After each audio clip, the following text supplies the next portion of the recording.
complete wellness. And we have Mr. Mwandaza, who happens to be a clinical expert on the sexual reproductive health care matters at the Marriage Stops Clinic. Karibu sana kwenye show. Yeah, thank you for having me, Njambi. Yes, and it's such a pleasure, such an honor, because cervical cancer is one of those cancers that's affecting millions and millions of women in this country. And we cannot continue to be silent about it. That's true. And so, as a clinical expert, before we get to Karonganga again, I just want to know, what are the numbers that we're looking at? What are the statistics of women battling cervical cancer in this country? The numbers are worrying, but as you rightfully said, it is very clear that majority of our women are dying from this insidious disease. Yeah. And because the numbers are insidious, what is the diagnosis? Basically, we need to talk about how best we can educate all the women when it comes to cervical cancer. Yes. So as I speak to you, the awareness as we are speaking, it is very low. And in these developing countries, the screening of cervical cancer, to be sincere with you, it is still below 5%. So unlike in the developed countries where they are talking about 70% as of now, That's a huge disparity. That's very huge. That's a huge disparity. I mean, if we're at 5% and they're at 70%, and women comprise of the bigger percentage of the population, I mean, from the age of 13. Yes. Is that when a woman is susceptible to get cervical cancer, Carol? Well, that is what I had read up until when, after I got well and I started Health Sister Foundation, and I met a young girl at the age of 10. Her name was Rose Otieno. Unfortunately, she passed on. And at 10 years, we still could not. She had been diagnosed at the age of 8. Then for me, I think the 13 age was, it's not, from experience, I have met a younger person, which is not yet scientifically explained. Yes. And as a survivor, could you tell us what the symptoms are of cervical cancer? Incidentally, for me, I didn't have any symptoms. Really? I did not have any symptoms. I was going for a routine screening. I'm a typical Kenyan who I had a medical cover. It was lapsing, and I decided I need to finish the entire amount of this medical cover. Wacha tumalize kabisa. So it's not like I had any issues. It's not like I had any problem. I just went for routine screening, head to toe checkup. I never anticipated the word cancer would ever be mentioned to me. And it's such a big word. Oh my goodness, you have no idea. The moment the doctor says cancer, you cannot hear anything else. It's like, oh, bury me tomorrow. Yes, you literally feel like you're dead. Yes. So for me, I didn't have any symptoms, but the known symptoms that the first few stages we don't have we don't have any actual symptoms until now when you start the bleeding. In between your periods or after periods, if you have already undergone menopause, or you can also experience the lower abdominal pains that are the cramps that are not. And I tell women, you are always expecting them serious cramps. Maybe sometimes it's just that mild. Just listen to that body. Yes. Then, of course, there are those women who'll have backaches. Then in the second, the third and the fourth stages, it becomes severe and it's painful, and then the bleeding is too much. And that's when now sometimes most of the women go to hospital. Okay. Yeah. And so when you go to hospital, Mr. Mwandaza, as Carol said, when it's severe or when sometimes it's just mild, what type of diagnostic measures do you take? Thank you, Njambi, but maybe just to take you back in terms of the signs and symptoms, as Carol rightfully said, that in the initial stages, there may be no signs or symptoms. So signs and symptoms, again, depend with the stage of this disease. So if you're at stage 1, there are no symptoms? There could be no signs or symptoms, but there are these signs that may develop with time. Okay. So to be more precise, I can talk about, people may talk about painful intercourse, with or without post-intercourse bleeding. Okay. There are those who will have discharge, and basically this discharge has a foul smell. And there are those who may talk about pelvic pain, etc., etc.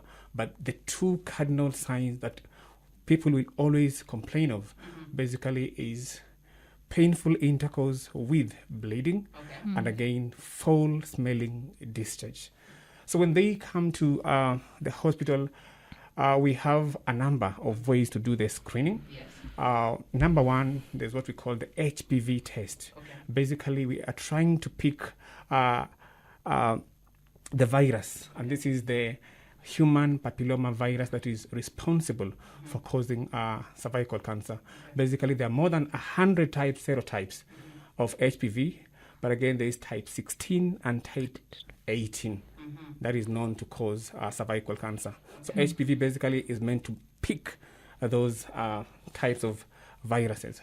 Number two, then they can do another type of screening that is basically meant to, check if there are any positive lesions. And this type of screening, we normally call it VIA, visual inspection with acetic acid. A very simple procedure that can be done not necessarily in a lab, but basically even in an outpatient setup.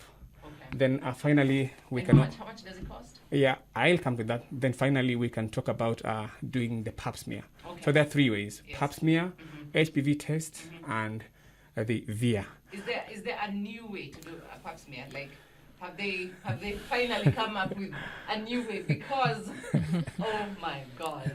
So for me, those are some of the barriers to the screening, because the pap smear, the my God, HPV, it's such a bad process. the visual inspection with acetic acid, very simple procedures whereby the clients and all our listeners should understand there's a little bit of some discomfort. Yes. In terms of pricing from my stops where I do represent, basically consultation when it comes to matters in relation to cervical cancer, in our case, it's very free, because we have decided to step up to reach to as many women as possible in terms of access and affordability. So free consultation, then the screening, basically it's only 500. Yeah, then the treatment that we are going to talk about will range from only 2,000. So, Carol Nganga, you also do naturopathic healing. Yes. Tell us more about that. I'll tell you in form of, first of all, my personal experience and what brought me to that point. I am a trained economist, and I was living life as usual until that day when I was told I have cancer. And my life literally took a U-turn. Yes. So when we did the second opinion, third, all those opinions, you never believe these things. I think the fifth one is when I decided, okay, fine, I'll do the treatment. But the treatment I chose was just a hysterectomy. Okay, meaning that I had to let go of my reproductive health. Yes. And the reason why I chose that is not because I had any information. I was 27. Yeah. Oh, but I could be able to read, and I didn't have any information per se. I was like, if there are two things in life I'm not doing, it's chemotherapy and radiotherapy. Don't ask me why. Yes. But because of ignorance, I thought it's because my hair would fall or something. Like, I never had any scientific evidence. Yes. So finally, my doctor was really kind to me. Dr. Yamal Patel, and we had a conversation. He explained to me all the effects and all these things. And so finally I resolved to do a hysterectomy on 23rd of March 2013. Okay. That's when I did the hysterectomy. And I told him, after this, me and you, we are done, by the way. Yes. Even if it has spread anywhere, do not touch me with any other medication. Yes. So I went back home to my village, and my mom was taking care of me because, of course, I was immobilized for like 1.5 months. And something surprising happened. My mom would feed me with things that growing up I used to think are weeds. Yes. And they are eaten by goats. Yes. Somehow, misheges and midhongas. And I'm like, huh? What? Mommy, are you even serious? What is this that you're giving? But the beauty is, 6 months down the line, my doctor looked at me and said, I cannot explain what is happening, but whatever it is that you're doing, it's working for your body. Keep doing it. So you actually changed your diet? Yes, my mom, not consciously, I was just following. Today, I think had it not been my mom, maybe I would not have taken those things, because there are some plants you're given and you're like, ay, mommy, ay. Unajua kuna watu wanashangaa wanashindwa, like, ukisema you changed your diet. So, did you stop eating meat? No. Now I'm in the village setup. I'm a village girl. I'm in the village setup. My mom's food is mostly boiled. Yes. Like, because she's a traditional woman. Yes. Mostly boiled, mostly very traditional. She rarely gets time to go to the supermarket and buy this. So the diet changed in terms of the preparation, the kind of foods that she's preparing. And somehow that is how I was able to change. And I was not conscious What kind initially. of foods? Chakula kama gani hivi? She made sure that my plate was full of leafy greens and not the usual sukuma wiki and spinach. She would get me the sweet potato vines, cassava vines, like those traditional, the indigenous foods that I never used. I used to think they are even good food. You know, when I fell ill as well, mama yangu, mamangu sasa alianza gata karibu mimi mwambie mpaka karibu chune fence. I know. Kuna mboga zingine mimi wana kichuna zinaitwa nderema. Yes, exactly. Anapika mishege. Yes. Mpaka mboga za blackjack. Atkulagi sukuma. You see, it has worked. It has worked. So that is so like I got back. That time I was working. Life was good. Yes, you know. Yes. I went back to the office after 2 months. I couldn't stay in that office. I was like, guy, there's another woman like my mom who doesn't know what a pap smear. Because, I mean, I was ignorant. Yes. The youngsters who think cervical cancer is too far. Yes. And I cannot get it. So I was one of those girls. And I left my job. I actually woke up, wrote my resignation letter, and I walked out. They asked me, where are you going? I don't know where I'm going, but no other woman will ever go through what I went through. You know what I went through? Stigma. Wow. Shikilia papa. We'll be right back to you, Caro, and you'll tell us more about stigma. But Josiah Mwandaza, as a clinical expert, and, listening to Caro, and, having gone through a similar experience, I know that our bodies are totally different, and our bodies react to medication differently and also to diet differently. But what would you say to a woman seeking cervical cancer treatment? What are the treatment options, and how do you prepare a woman who has been diagnosed with cervical cancer mentally? Oh, thank you very much, Njambi and Karo. You guys are such a blessing, especially coming out and maybe sharing your personal stories. God bless you so much. So from a scientific point of view, talking about treatment of cervical cancer, I'll come to that. But allow me to give some figures and why it is very much important to create awareness on screening. Basically, depending on the stage and how the disease has spread, there are so many repercussions. If the disease is still localized, then rest assured that with proper management, we can have over 92% survival rate. If the disease is somehow regionally spread, then we can have up to 58% survival rate. But again, if the disease has really spread, then again we say it is distant, then the survival rate can be only 17%. So there is need to do early screening, early detection, so that we can do what we call conservative management or treatment. And following the modes of treatment after the diagnosis. And again, this treatment is dependent on the stage. So during early stages, as a result of early screening, then we can talk of conservative management. That includes, number one, cryotherapy. So cryotherapy is the use of, some form of cold, whereby we are going to freeze and kill the virus. So basically, it is a simple procedure that can be done again as an outpatient, no need in a bigger facility. Right. And it takes only 10 to 15 minutes or 20 minutes or so. Okay. So basically, the expert who has been trained to the level of competency to do this simple procedure, he normally uses a simple tool that we call a speculum to visualize the birth canal and see the cervix. And by the way, just to tell all our listeners, the cervix is the part that connects the birth canal with the uterus, an honest part of the woman's body, so to speak.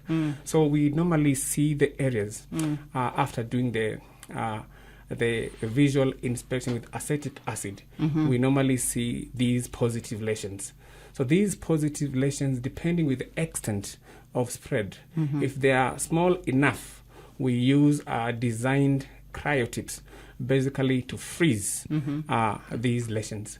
So we have an apparatus that is called the cryotherapy machine connected to a gas that produces negative cold. Right. Basically, it could be carbon dioxide gas or nitrous oxide. Yes. So basically, we do freeze for 5 minutes, then thaw, then refreeze. So by doing so, we assure that depending on the size of the lesion, we kill these cells, and basically the cost of cryotherapy from all our outlets here in Maristops will only cost 2,000 shillings. 2,000 shillings? 2,000 shillings. That's affordable. Yeah. So the other way of, dealing with early stages of the positive lesions, we can as well do what we call thermal ablation. This is now using heat. Okay. And basically it takes only 1 to 2 minutes and you're done. Okay. So there are some instances whereby the lesions are a little bit bigger, but again, we don't want to subject you with radiotherapy or chemotherapy yet. So we can do what we call excision. Yes. So this is where that lesion is normally excised. It's cut out. It's cut out, basically. Yes. So the beauty about all this conservative management, you can rest assured that your fertility is left intact. Wow. But just to talk about the excision, there is what we call cone surgery. Right. So with this, that lesion is the only part that is removed, and basically it is from the part of the cervix. So the only challenge with that cone surgery is basically the client may have what we call miscarriages or late abortions, etc., etc. But having said that, with early detection, this will mean conservative form of treatment or management, your fertility will still be maintained. So early detection, you get early treatment, and your fertility is preserved. Yes. Wow. And talking about that, of course, early detection and early diagnosis as well. But that comes with stigma, right? Yes. And, once people hear the word cancer, and especially cervical cancer. Hey, it's heavy. It is. It's heavy. And did you feel ostracized by the society? Oh yes, I was young. The first few people. There are several people who looked me in the eye and said it's because I've been very promiscuous. Yes. There are quite a number who looked at me and said it's my fault. Oh, There are others who looked at me and said, you know what, Mimi, I told God, hey, me, I would rather have HIV than cervical cancer. And I'm like, woman, I did not walk into a supermarket and pick. There are others who, when now I came out, were the first people to, why are you telling us about your reproductive health? Yes. Can you shut up and can you go back to you?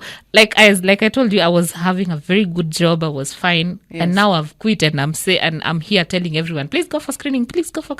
And they're wondering what screening is this? What screening is this? Then when you talk to women, they will tell you, but now Mimi, I can say it in Kiswahili the way they were telling me. Initially, you're saying by the Mimi niende nikapanue miguu nikaangaliwe na sina ugonjwa, why would I even think of doing that? And I'm not feeling anything. Yes. And so it was the first few years. Of course, now I quit my job. I started Held Sister Foundation. Held Sister Foundation is, I hold every lady who is in distress. Wow. Because when I was going through the journey, I had the money, I had everything else except a shoulder to lean on. Yes. I needed someone who would understand. No offense, but every person I met was telling me medical terms. Every person was very technical. I needed someone who would come down to my level, feel what I'm feeling. Yeah. Quite a number was like, oh, you should thank God you have a child. Oh, no, don't worry. The uterus is still alive. And I'm thinking, you guys, you have no idea. I'm very thankful. Yes. I'm very, very thankful. Yes. But I have to go through this process. True. Allow me to go through this process. And it's a mental one. It is a mental. It has taken me more than 7 years to, slowly and consistently remind myself that, yes, this is it. I'll never be able to carry my biological child, not because of anything, but I am human. But with time, I've learned to do this. So the naturopathy came in 2016 when I started now learning more about the nutrition, because I wondered, what is this that my mom knew that I don't know? Yeah. And my mom could only speak in Kikuyu. Yes. So I was like, could she teach me so that I can teach others? Yes. And so I went online. I knew I didn't want to be a nutritionist because I had met nutritionists and they were still not giving me what my mom had given me. Yes. So online, I found a course called ethnobotany. Had to go online study. I studied ethnobotany. So now I understand the plants, the nutritional value, and all the other resources that we have, not just the plants. There are so many other resources, the air, the heat, the salt. That is then many elements. There are many elements of their nature. Right. Then 2018, I was misdiagnosed with breast cancer. And so I was so sure I don't have breast cancer. Right. So I flew to India. And that is when I was going through the checkups and all these things, I met someone who knew more about the naturopathy. And that is where now I was like, finally, these are speaking the language that I have been wanting to speak. But I didn't know, I didn't have a name. So for naturopathy is we generally know that healing comes in different aspects, but there are so many other ways that nature provides us. Naturopathy is not anything to replace conventional treatment. True. I actually literally work with convention. I work with the medical practitioners who are willing to work with me. I work with radiologists, psychologists, physiotherapists, gynecologist, and then we bring in the aspect of the mind, the preparation. How is the mind when you're going through this? Like, for example, I've had so many clients with endometriosis and we work together. Yes, the doctor will look the medical the medical side. I'll check the diet, I'll check the physical activity, I'll check the psychological, because for me, it's a collective thing. You can imagine the first person who told me I have cancer aliniambia nini? Madam, tunaonekana kama ni kama uko na cancer, lakini hatuwezi kuambia, daktari atakwambia. Imagine that. Imagine that. Wait, umesema nini? Wait. Hatuwezi kuambia, daktari anakujanga Tuesdays and it's Friday. So you can imagine the psychological toll. The psychological bit. So as a naturopathic health coach, I bring in all the aspects of nature, all the aspects of life. Yes. Because we cannot ignore the economic effects, the environmental, the geographical area, and all these things, and work together for a wholesome life. You know, like. So, like, you can tell from the way I'm just putting my hands like this. Mikono wide open. Yes. Because it's a collective. It is. It's a collective effort. And that's one of the things that's missing in our healthcare system. That, the doctors are on one end, the nutritionists are on one end. But, this is necessary for treatment, especially management and treatment of disease. Very and chronic disease. Very because true. most of reproductive healthcare diseases are actually caused by inflammation. That's true. But that's another topic for another day. Yes, carry on. Yeah, thank you, Njambi. Allow me to say this. Let me try my best to be in a more layman's language. Right. I had Karo talk about stigma. And I would like to tell all our listeners that from the basic cell biology that we've all learned, the body has the building blocks of life we call the cells. Yes. So basically, these cells have a set lifetime. And at some point, they normally die and they get replaced. Yes. Because of unknown reasons, there are some cells that do not die. There are some cells that they'll continue to divide and divide. And we call them the abnormal cells. Yes. So even scientists do not know how these abnormal cells later balance. Turn to become cancerous. Yes. And but basically, we normally talk about the risk factors. So these risk factors are basically now when you get into contact with the HPV virus, that is the human papilloma virus, then now your risk of maybe developing into such cancers can come in. There are some other things like maybe starting your sexual debate early. Yes. Or maybe having multiple sexual partners. But you can have many sexual partners, but again, you are playing it safe. Yes. So the issue about Karo, when she said that maybe people are like, you must have been promiscuous. There are those who have remained with one partner. And they still but got later, it. they develop that cancer. Wow. So it greatly depends with a number of factors, smoking, Yes. etc., etc. And so it's important for people to have this information so that they stop stigmatizing women. And men are stigmatizing their wives and pushing them out of the house, telling them you must have done something. Yes. That's very wrong. Thank you. To represent the men. Desire. It important that there is need to have enthusiastic cooperation between the man and the woman. And the woman, true. So the man can have a responsibility. If he is promiscuous for that case, maybe he could have contacted that virus somewhere. And he brought to his wife. To the wife. Jesus. So in marriage stops, I wanted to be particular in terms when we normally get a client with a positive relation, we normally take them through proper counseling for them to understand what a positive relation means. Okay. We are very sensitive in cervical cancer. We are very sensitive in treating or rather supporting women. Yes. And basically, we normally give them a chance to ask questions. Right. And we clarify these misconceptions and give them the facts. Wow. Before now going through the other course of action. Okay. Yeah. That's great to hear. And, we're running out of time. But thank you very much for passing through the studio, Carol Nganga. And I'd just like to give you a chance to have your last word, you and Josiah, as we wind up this interview. It's been great. Yes. I was about to raise my hand. It's okay. Carry on. Thank you so much. It's such an honor. Such an honor. Yes. And I'm looking forward to having these conversations. First of all, thank you, Kizazi Chetu. Thank you, because when they reached out to me, I was like, yes, I'm going to do this. I'm going to talk about it because we need to talk about it. Exactly. Thank you, Josiah, for representing the men fraternity, Yes. because the men think it's only a women issue. No. I've worked with women in the rural society who are suffering from cancer.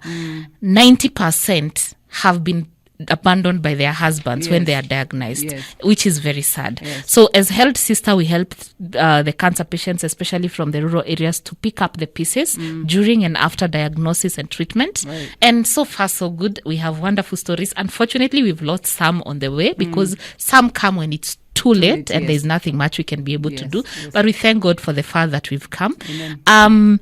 Other than that, I wear different hats. Other than Health Sister Foundation, I do the consultancy on the naturopathy. Okay. And so that's how I help now people with all the other, any health issues, any health related issues.